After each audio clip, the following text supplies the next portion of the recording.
नमस्कार। सनातन विचार श्रृंखला में आपका स्वागत है।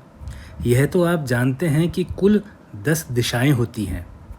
इन 10 दिशाओं में व्यक्ति का सौभाग्य किस तरफ है, किस दिशा में कितना दूर है, इसको हम इस वीडियो में गहराई से समझेंगे। उससे पहले हमको यह जानना होगा कि भाग्य जो कमज़ोर होता है, जो कुछ लोग अपने आप को कमज़ोर भाग्य वाला मानते हैं, ऐसा मानते हैं कि उनका भाग्य जाग ही नहीं सकता, वे लोग भी अपने भाग्य को जगा सकते हैं और बड़ी ही आसानी से सौभाग्यशाली बन सकते हैं। लेकिन एक ध्यान रखने वाली बात यह है कि सौभाग्य तभी जागेगा जब दुर्भाग्य होगा। अगर किसी के दुर्भाग्य ही नहीं होगा तो जागेगा क्या? यदि दुर्भाग्य होगा ही नहीं तो सौभाग्य आएगा कहाँ से?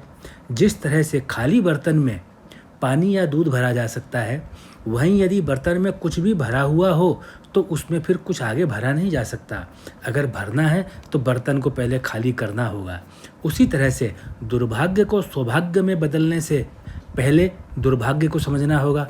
जब हम अपने दुर्भाग्य को समझ जाएंगे तभी जाकर के उसको सौभाग्य में बदल पाएंगे।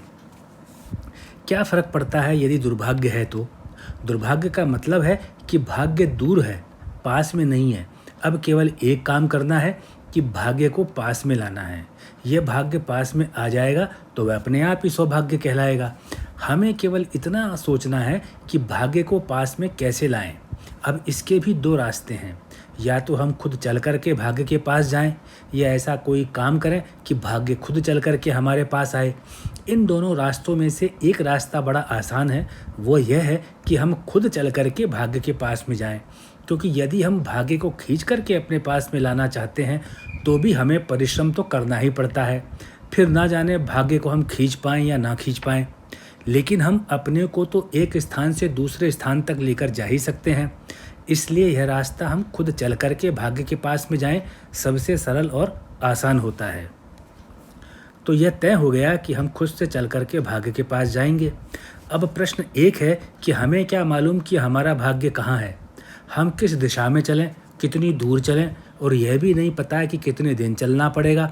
तो इन 3 प्रश्नों में से सबसे बाद वाले प्रश्न का उत्तर सबसे पहले जान लेते हैं कि यह चाल हमें पूरे जीवन चलनी पड़ेगी। यह पूरे जीवन की चाल रहेगी। नया दिन नया भाग्य, हर पल नया जीवन होगा, इसलिए चलना तो रोज ही पड़ेगा। एक दिन कितना भी चल दीजिए वह पूरा नहीं होगा। अब बात रह जाती है दिशा और दूरी की। तो भाग्य किस दिशा में है और कितनी दूर है? जब बात दिशा और दूरी की रह गई, अब यह जानिए कि जब रोज ही चलना है तो दूरी की बात अपने आप समाप्त हो जाती है। क्योंकि दूरी की बात तो तब की जाएगी जब रुकना हो, जिसके आगे जाना ही ना हो। यहाँ ऐसा तो है ही नहीं, इसलिए दूरी के बारे में सोचना भी खत्म हो गया। अब बच गया दिशा का विचार। अब दिशाएं भी 10 होती हैं। कौन बताएगा कि इन दिशाओं में से किस दिशा में आगे बढ़ना है? क्या किसी दूसरे को पता होगा किस दिशा में मैं पूरी उम्र चलता रहूं? ऐसा होना तो संभव नहीं है। तो फिर ये दिशा मुझे ही चुननी है। अब मैं कौन सी दिशा चुनूं जहां मैं रोज़ रोज़ चलूं और अपने दुर्भाग्य को सौभाग्य में बदलूं? वह दिशा इन आने वाले 10 बिंदुओं से निर्धारित होगी जो अब आप जानेंगे। पहला, जिस दिशा को चलने के लिए मैं लालायित रहता हूँ। दूसरा, जिस दिशा में मैं अपना भविष्य देखता हूँ। तीसरा, जिस दिशा में चलने का मेरे पास पर्याप्त अनुभव है। चौथा, जिस दिशा में मुझे समाज का सहयोग प्राप्त होने की संभावनाएं दिखाई देती हैं। पांचवा, जिस दिशा में जाकर मैं कभी अपने आप को दोष नहीं दूंगा। छठा, जिस दिशा में चलकर मुझे हृदय से शांति मिलेगी। जिस दिशा में चलकर मैं स्वयं को धन्यवाद दूंगा। आठवां, जिस दिशा में चलकर मैं अपने उत्साह को स्वयं से नष्ट नहीं करूंगा। नवां, जिस दिशा में चलकर मैं पश्चाताप का अनुभव नहीं करूंगा। 10वां, जिस दिशा में चलकर मुझे कभी भी जीवन में ग्लानि नहीं होगी। ये 10 दिशाएं हैं। इनको आपने अगर तय कर लिया तो दुर्भाग्य नाम की चीज़ अपने आप नष्ट हो जाएगी। यदि आप इन 10 दिशाओं को याद कर लेते हैं और इन्हीं के ऊपर अपना जीवन चलता है और अपने सौभाग्य को इन्हीं दिशाओं में खोजने जाते हैं तो आपको सफलता अवश्य मिलेगी। आपने जो विचार को 10 विचार को दोबारा से सुनिए और इसको समझिए। आप निश्चित रूप से आनंद का अनुभव करेंगे। यह एक बहुत बड़ा मनोविज्ञान है और तर्क के सामने इस वीडियो में आपके सामने प्रस्तुत किया है।